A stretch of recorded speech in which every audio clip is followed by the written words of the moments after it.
Merhabalar, kanalıma, videoma hoş geldiniz. Bugünkü dersimizde kapalı yırtmaçlı düz dar etek kesip dikeceğiz arkadaşlar. Daha önceden hazırlamış olduğumuz kalıplarımız var elimizde. Ön ve arka olarak ve 38 beden.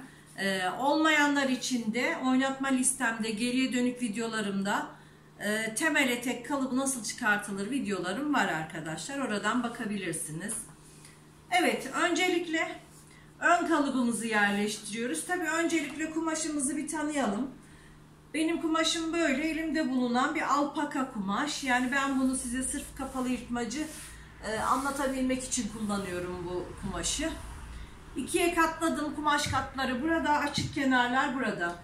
Eteğimizin önünde bir model yoksa ön bedenimizin kumaş katına yerleştiriyoruz. Bakın burası ön ortası. Ön ortası kumaş katı olacak. Şu şekilde kumaş katına yerleştiriyorum. Ve üzerine ağırlığımızı koyuyoruz arkadaşlar. Şöyle. Evet. Şöyle tepeden bir düz çizgi çizelim. Öncelikle. Şuradan bir düz çizgimizi çizelim.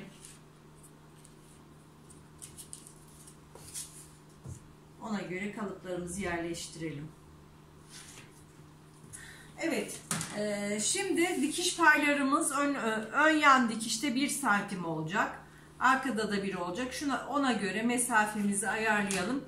Fakat şöyle yapacağız. Kalça hattını uzatıyoruz. Her zaman kalıpla çalıştığınızda arkadaşlar kalça hattımızı uzatalım ki kalıplarımızı yerleştirirken bize yardımcı olsun. Evet, kalça hattını uzattık. Ve şöyle kalça hattımızı şu şekilde arka bedenimi yerleştiriyorum. Ona da büyük ağırlığımızı koyalım. Ve kalıbımızın kenarlarından çiziyoruz.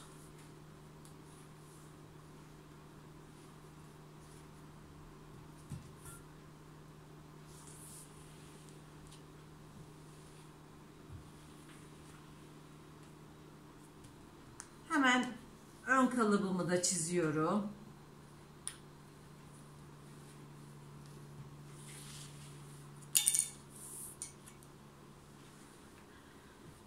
Evet arkadaşlar. Şimdi arka ortamızda dikiş var. Çünkü kapalı yırtmaç çalışacağız. Yırtmacımızı kaç santim çalışmak istiyorsak ona göre bir belirleyelim önce. Ben şu şekilde yırtmacımı 25 santimden çalışacağım. Şimdi 25 santimimizi şöyle dik açısına dikkat ederek uzatalım. Ve kapalı yırtmaç olması için, yani açık gözükmeyecek, kapalı olması için şuradan 4-8 santim pay vereceğiz. Şöyle 4-8. Etek ucundan da aynı şekilde 4 ve 8. Bunları çiziyoruz şu şekilde. Burayı da çiziyorum. 1 santimde dikiş payı veriyorum. 4-4-8 yırtmaç payımız. 1 santimde dikiş payını veriyorum. Şimdi şuradan 1 santim dikiş payı veriyorum. Gizli fermuar dikeceğim için fermuar içinde 1 santim yeterli arkadaşlar. Şu şekilde 1 santim yukarı uzatıyorum. Şuradan 18 santim fermuarım için işaret alıyorum. Ve kalıbımın diğer kenarlarından 1'er santim dikiş payı vererek çiziyorum. Hemen yandan da şu şekilde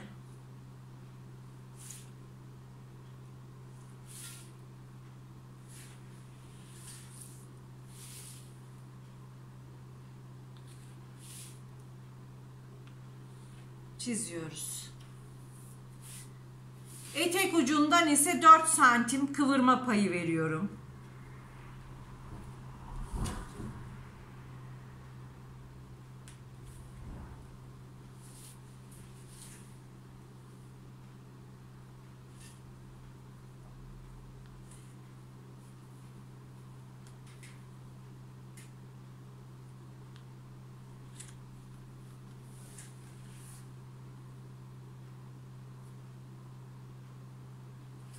Evet. Şimdi arka için işlemimiz tamam.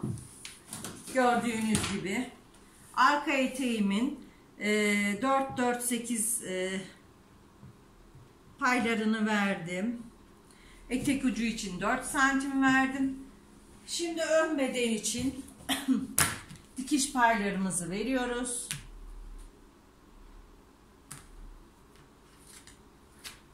Ve buradan birer santim dikiş payını vererek çiziyorum arkadaşlar.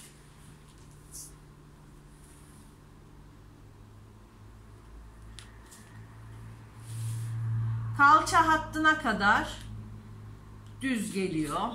Kalça hattından sonra kalça kavisimiz başlıyor.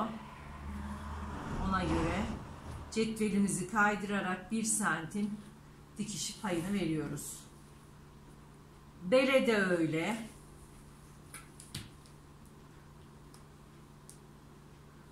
Evet. Ön kalıbımız için de dikiş payları hazır. Kesmeye hazır. Arka, ön. Evet arkadaşlar, bu tür kumaşlarda tersinin düzünü nasıl anlarız? Bakın, bu kumaşın kenarında delikler vardır. İğne batımı. İğnenin battığı yer tersidir. Şöyle çeviriyoruz. Bakın, elimize değen kırtıklı yerse düzüdür arkadaşlar. Şimdi eteğimize tersine çarpı işareti koyuyoruz dikerken şaşırmayalım diye. Şimdi eteğimin kesimine geçiyorum. Evet, şöyle gayet güzel gözüküyor.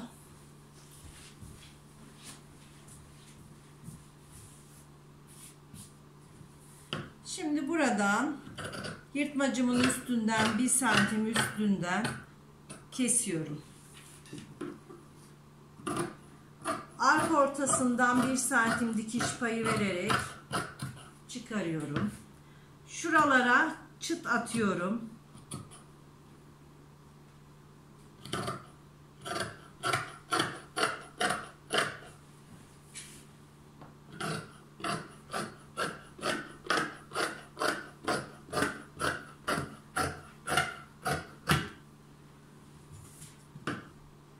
Santim dikiş payı vermiştik belimize.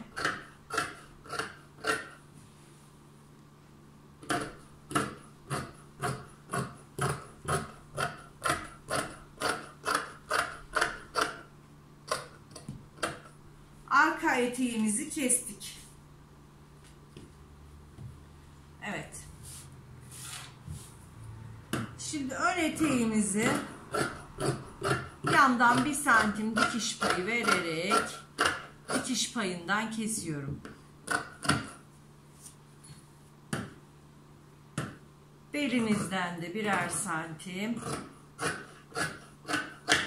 dikiş payından kesiyoruz. Şimdi pensleri arkaya taşıyacağız arkadaşlar. Bakın, pens uçlarına çıt atıyorum. Pensimin bitiş noktasına iğnemi batırıyorum. Şu şekilde çeviriyorum. Aynı işlemi arkada da yapıyorum. Pens uçlarına çıt atıyorum. Pensin ucundan iğnemizi takıyoruz ve çeviriyoruz. Pens işaretini arkaya taşıyacağım.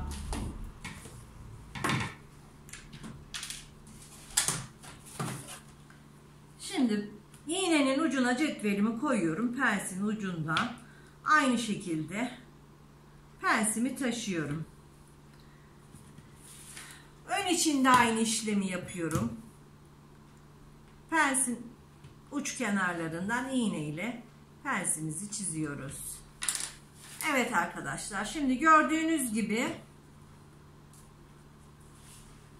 pensimiz buraya da geçmiş oldu arkadaşlar. Dikerken bize yardımcı olacak.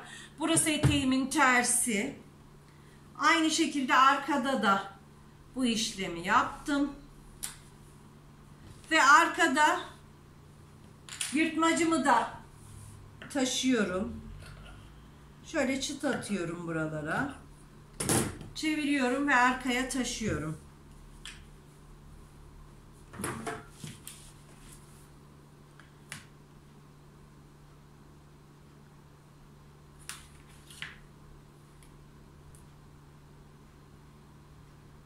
Yırtmaç paylarımı çiziyorum.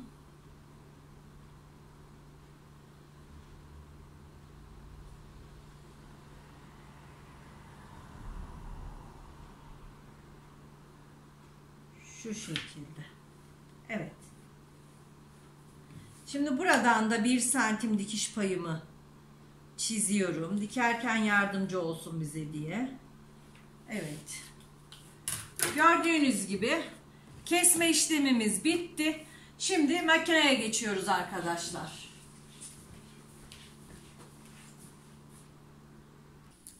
Evet arkadaşlar, eteğimizin kenarlarını overlock'ta temizledik. Şimdi eteğimin penslerini dikmeyle başlayacağım. Penslerin çıtları var biliyorsunuz. Çıtların iki ucunu bir araya getiriyoruz. Şu şekilde pensin ucundan tutuyoruz. Penslerimizi dikiyoruz. Sıkıştırma dikişini yaptıktan sonra pensin ucunu tutuyoruz. Pensin çizgisinin üstünden geliyoruz. Ve pensimizi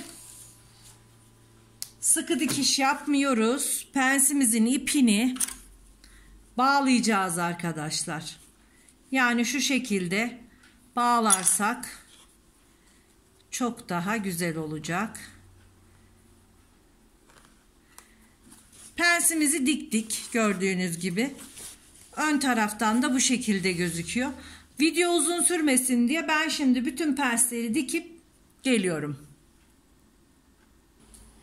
Evet arkadaşlar, penslerimizi diktik, ön ve arka penslerimizi. Uçlarını bağladık ve penslerimizi yan dikişe doğru yatırarak ütüledik. Şimdi yanları birleştireceğiz. Şöyle alıyoruz.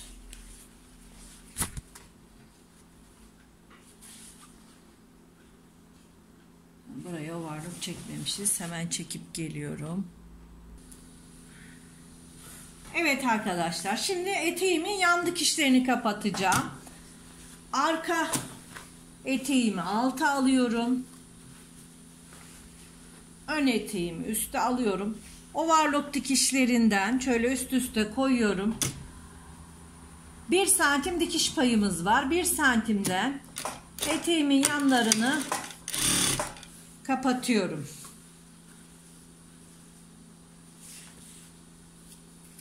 Şu şekilde tutuyoruz ve eteğimizin yanlarını kapatıyoruz.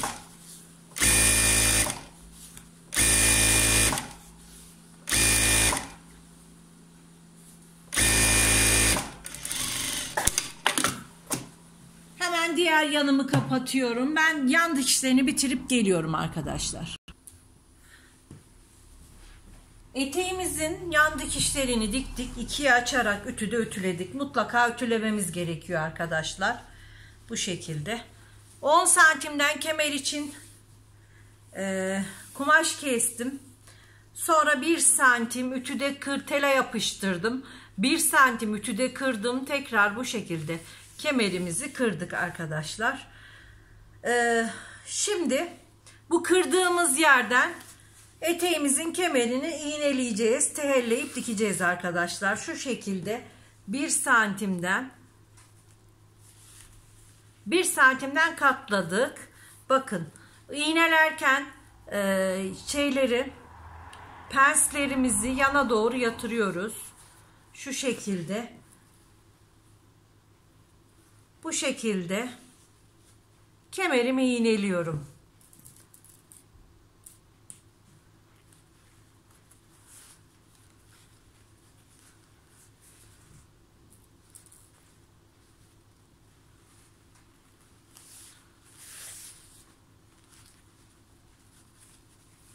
Penslerimi yine yana doğru yatırıyorum, yan dikişe doğru. İğnelerken buna dikkat ediyorum. Dikiş paylarını ikiye açarak iğneliyorum. Evet arkadaşlar, bu şekilde iğneledikten sonra şurada bakın ütü izinin 1 milim altından bu kemeri dikip geliyorum arkadaşlar. Fermuarımızı dikmeden önce kemerimizi dikiyoruz. Video uzun sürmesin diye ben dikip geliyorum. Hemen şu çizginin 1 milim altından kemerimi takıp geliyorum. Evet arkadaşlar, kemerimizi diktik. Bakın kemerimiz bu şekilde dikildi. Paylarını yukarı doğru ütüledik şu şekilde. Şimdi kemerimizin buradan fazlalığını keseceğiz arkadaşlar. Şuradan kenarlardan fazlalığını kesiyoruz. Diğer kenardan da fazlalığı kesiyoruz.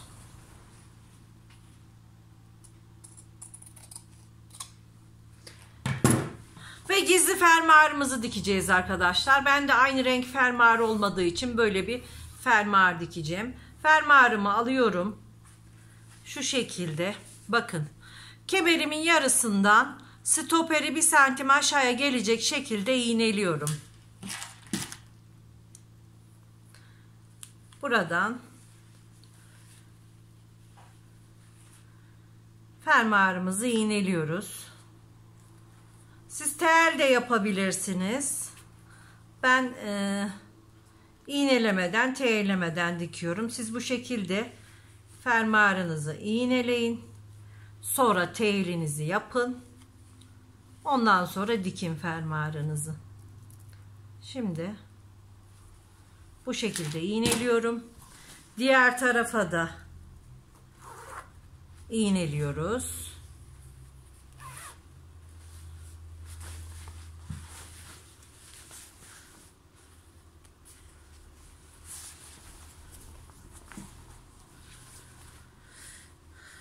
Evet arkadaşlar, aynı şekilde stoperini 1 santim aşağıya getirerek şuradan iğneliyoruz ve dikiyoruz arkadaşlar. Ben fermuarımı dikiyorum. Fermuarımı dikip geliyorum arkadaşlar. Bu etekte kapalı yırtmacı göstereceğim. O yüzden çok uzun sürmesini istemiyorum. Fermuarımı dikip geliyorum. Eteğimizin fermuarını diktik arkadaşlar. Şimdi arka ortasını dikeceğiz. Arka ortasını yırtmacımızın payından şöyle 2 santim geçerek oradan başlayacağım arkadaşlar. Bakın şöyle üst üste getirdim. 2 santim aşağıdan başlıyorum ve arka ortamızı dikiyoruz. Geliyorum, fermuarın dibine kadar dikişimizi yapıyoruz.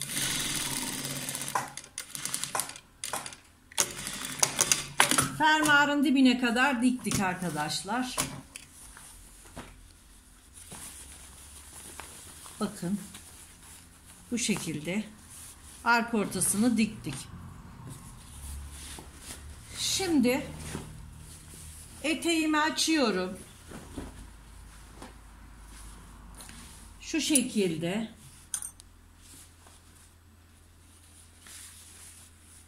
bakın buradan çizmiştik ya, eteğimi şu şekilde yırtmacını buradan iğneliyorum.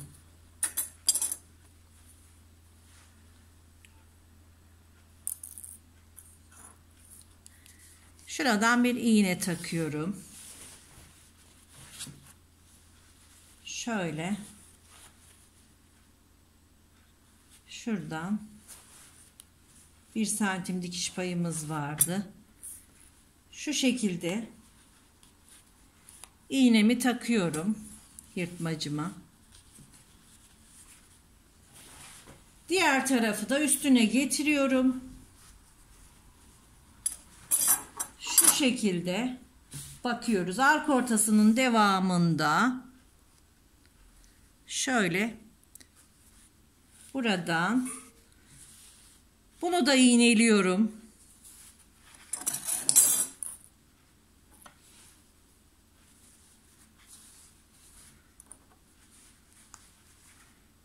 Evet arkadaşlar. Bunu da iğneliyorum ve bakın gördüğünüz gibi kapalı yırtmacım çok güzel bir şekilde oldu arkadaşlar. Şimdi buradaki şu 4 santim fazlalığı keseceğiz arkadaşlar. Bakın 4 santim buraya kapandı. 1 santim buradan pay vereceğim. Şu 4 santimi keseceğim ve bu şekilde eteğimi bitireceğim. Kapalı yırtmacımız bu kadar kolay arkadaşlar. Gördüğünüz gibi bakın şu şekilde. Ben eteğimi tamamen bitirip ütüleyip bitmiş haliyle geliyorum arkadaşlar. Evet arkadaşlar, eteğimiz bitti gördüğünüz gibi bu şekilde. Eteğimizin bitmiş hali bakın. Fermuarımız, penslerimiz ve kapalı yırtmacımız arkadaşlar. Kapalı yırtmacımız bu şekilde. Çok güzel oldu eteğimiz. Etek ucunu da gizli dikiş yaptık ama kendi renginden yapmamız gerekiyor. Ben acelem olduğu için böyle farklı renklerde yaptım. Evet arkadaşlar, gördüğünüz gibi kapalı yırtmacımız çok kolay ve basit bir şekilde bitti arkadaşlar. Siz de bu şekilde dikebilirsiniz. Bakın kapalı yırtmacımız çok güzel oldu. Beğeni ve yorumlarınızı bekliyorum arkadaşlar. Hoşça kalın. Sağlıkla kalın.